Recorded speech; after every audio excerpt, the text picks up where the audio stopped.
Simple Adaar salmon fish കറിയാണ് ഞാനിന്ന് ഇവിടെ ചെയ്യാൻ പോകുന്നത്. നിങ്ങൾക്ക് ഇവിടെ കാണാം ഒരു ഓറഞ്ച് കളർ. ഇത് സാൽമൺ ഫിഷ് ഹെഡ് പാർട്ടാണ്. സോ നമുക്കത് എങ്ങനെ ചെയ്യാമെന്ന് കാണിച്ചു തരാം. ആദ്യം വേണ്ടിയത്ര ഉള്ളി, ഇഞ്ചി, വെളുത്തുള്ളി പേസ്റ്റ് ചെയ്യാം. ഒരു പാനിൽ കുറച്ച് കോക്കനട്ട് ഓയിൽ ഇട്ട് കുറച്ച് ഉലുവ ആഡ് ചെയ്തിട്ട് നമുക്ക് അരച്ച് വെച്ച പേസ്റ്റ് നമുക്ക് ഇതിലോട്ട് ആഡ് ചെയ്തിട്ട് നല്ലോണം ഒന്ന് സോട്ട് ചെയ്യാം. ഒരു ബ്രൗണിഷ് വരുന്ന വരെ നമുക്ക് സോട്ട് ചെയ്യാം. അതിലോട്ട് കുറച്ച് ഓണിയൻ, കുറച്ച് ചില്ലി ആൻഡ് കുറച്ച് കറിവേപ്പില ഇതൊക്കെ ആഡാക്കിയിട്ട് നമുക്കൊന്ന് നന്നായിട്ട് സോട്ടാക്കി എടുക്കാം.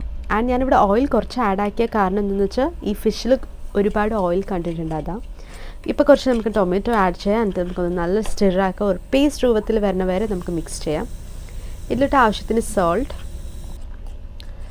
ഇപ്പോൾ നിങ്ങൾക്ക് ഇവിടെ കാണാം എല്ലാം ഒടിഞ്ഞിട്ട് നല്ലൊരു പേസ്റ്റ് രൂപത്തിലായിട്ടുണ്ട്. സോ ഇതിലോട്ട് നമുക്ക് കുറച്ച് മഞ്ഞൾപ്പൊടി, കുറച്ച് വേണ്ടിയത്ര മുളക് പൊടി നമുക്ക് ആഡ് ചെയ്തിട്ട് നമുക്കൊന്ന് ജസ്റ്റ് സ്റ്റിറാക്കി എടുക്കാം. ഞാനൊരു വെരി സിമ്പിൾ റെസിപ്പിയാണ് ചെയ്യാൻ പോകുന്നത്. എസ്പെഷ്യലി ബാച്ച്ലർ ടൈപ്പ് എന്ന് വേണമെങ്കിൽ പറയാം. സോ ഞാനിപ്പോൾ ഓൾമോസ്റ്റ് ഇവിടുത്തെ പേസ്റ്റ് റെഡിയായി എടുത്ത് മസാല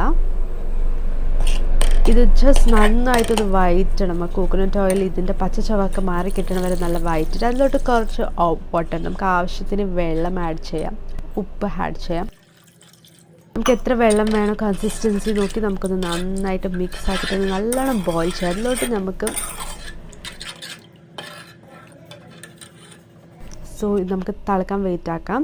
ആൻഡ് നമുക്ക് മെയിനായിട്ട് സോൾട്ട് എത്ര വേണം നമുക്ക് നോക്കിയിട്ട് അതിലോട്ട് നമുക്ക് പുളി ആഡ് ചെയ്ത് കൊടുക്കാം. നമ്മൾ ക്ലീൻ ആക്കി വാഷാക്കി വെച്ചിട്ടുള്ള സാൽമൺ ഫിഷ് ഹെഡ് പാർട്ട് നമുക്ക് അതിലോട്ട് ഇട്ട് കൊടുക്കാം.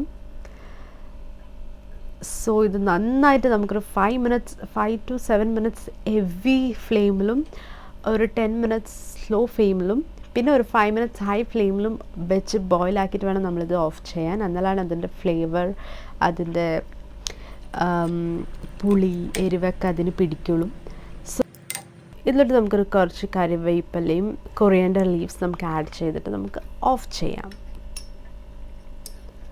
So this is a simple recipe of salmon and fish curry. Hope you guys like it. Do try it and taste it. Bye bye.